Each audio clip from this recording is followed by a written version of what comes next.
Inilah 3 kondisi yang baru diperbolehkan kita untuk menjual emas. Nah, apa saja 3 kondisi tersebut? Simak videonya sampai habis. Oke, jadi beberapa waktu ke belakang saya sering sekali diminta untuk mengisi edukasi terkait dengan emas. Mengapa saya rutinkan untuk mengisi edukasi tersebut? Karena menurut saya banyak orang salah paham atau salah mindset terkait dengan emas. Mereka punya mindset kalau beli emas itu buy low, sell high. Beli ketika murah, jual ketika mahal. Salah nggak?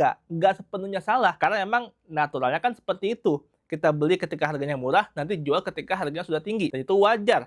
Karena kalau nggak seperti itu, gimana kita dapat untungnya? Ya nggak? Tapi kalau kita full mindsetnya seperti itu, maka bisa dikhawatirkan ada kekeliruan. Kekeliruannya seperti apa? Ketika harga emasnya tiba-tiba turun, kita kecewa, kita khawatir, kita penuh ketakutan. Karena khawatir nanti emasnya akan semakin ambles. Maka psikologi manusia pada umumnya, ketika harga aset sudah terlalu jauh turunnya, dia bahasa tradingnya cut loss. Yang awalnya dia bisa untung dari emas, akhirnya dia rugi. Karena tadi mindsetnya yang salah. Lalu bagaimana mindsetnya yang benar? Juallah emas ketika kita memang butuh. Dan butuh ini ada 3 kondisinya. Jadi nggak bisa sembarangan kita jual emas. Nah, apa saja 3 kondisi tersebut? Yang pertama, ketika kita berada dalam kondisi yang benar-benar darurat. Ini kondisi yang benar darurat ya, jadi bukan kondisi yang didarurat-daruratkan. Karena kan ada beberapa kondisi yang kita menjustifikasi bahwa ini darurat. Misalkan ada konser Avenged Sevenfold di Indonesia, kita nggak punya uang tapi kita punya emas. Untuk bisa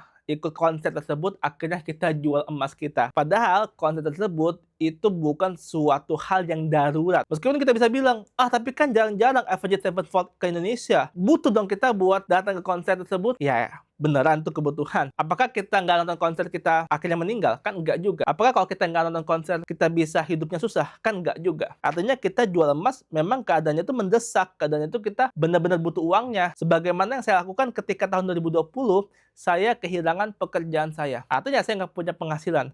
Satu-satunya tabungan yang saya punya saat itu adalah tabungan emas. Dan saat itu saya jual emas saya dan alhamdulillah itu bisa mencukupi kebutuhan saya 3 bulan ke depan. Saya beli emas tahun 2015 itu di harga 5 juta, saya jual tahun 2020 itu di harga 8 juta per 10 gram. Jadi saya bisa hidup selama 3 bulan. Setelah itu alhamdulillah saya mendapatkan pekerjaan lain. Atau misalkan kita dalam kondisi yang tiba-tiba sakit, kita nggak punya coveran asuransi misalkan, yang kita punya emas, silahkan untuk jual emasnya karena memang kondisi tersebut darurat. Jadi benar-benar kondisi yang darurat yang bisa mengancam nyawa, yang bisa membuat kita kesulitan dan sebagainya. Bukan yang sifatnya hanya sekedar senang-senang, hanya sekedar memuaskan keinginan atau nafsu semata, yaitu kalau kayak gitu lebih baik dihindari. Tetap simpan emasnya sampai benar-benar keadaannya darurat atau mendesak. Kondisi kedua adalah ketika ada peluang atau opportunity yang lebih bagus yang bisa menghasilkan cash flow. Misalkan apa? Misalkan ada project atau bisnis yang membutuhkan suntikan modal dan kita bisa lihat bahwa prospek bisnis ini sangat-sangat bagus. Ketika kita bisa menilai, memvaluasi bahwa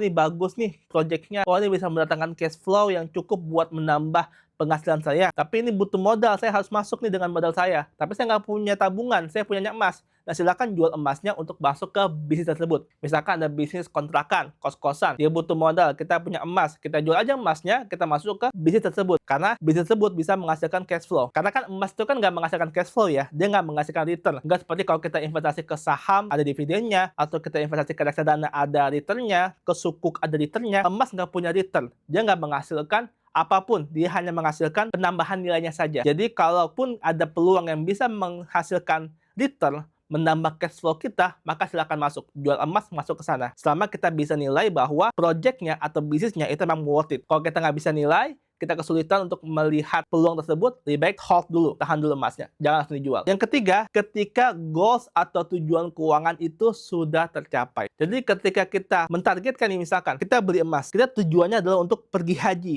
Katakanlah gitu ya. Kita lihat nih, target untuk pergi haji itu butuh berapa gram emas. Nah, ketika kita sudah tetapkan targetnya sekian gram emas, nah mulai kita nabung emas. Nabung emas gram per gram per gram per gram sampai satu titik, misalkan harga emas udah naik nih, udah tinggi. Nah, kita pas nabung ya nggak sampai tujuan gramasinya, misalkan tujuan gramasi kita 100 gram, tapi nggak nyampe 100 gram, misalkan baru sekitar 60 gram, harga emas saat itu sudah memenuhi harga haji, misalkan harga haji plus. Maka kita bisa aja jual emasnya untuk bayar keberangkatan haji plus tersebut. Karena memang kita sudah mencapai goals atau tujuan keuangan kita. Tapi kalau belum sampai, belum cukup untuk ke tujuan keuangan kita, maka tetap tahan dan rutinkan untuk menabung emas. Tambah gramasi emasnya secara perlahan. Nah, tujuan keuangan ini bisa bermacam-macam sesuai dengan apa yang menjadi goals masing-masing individu. Misalkan bisa tadi untuk pergi haji, untuk umroh, dana pendidikan anak. Bahkan di beberapa teman saya itu ada yang tujuannya untuk dana menikahi anaknya. Ya, jadi dia membantu untuk mensupport nikahan anaknya. Itu juga boleh. Atau misalkan apalagi untuk beli rumah,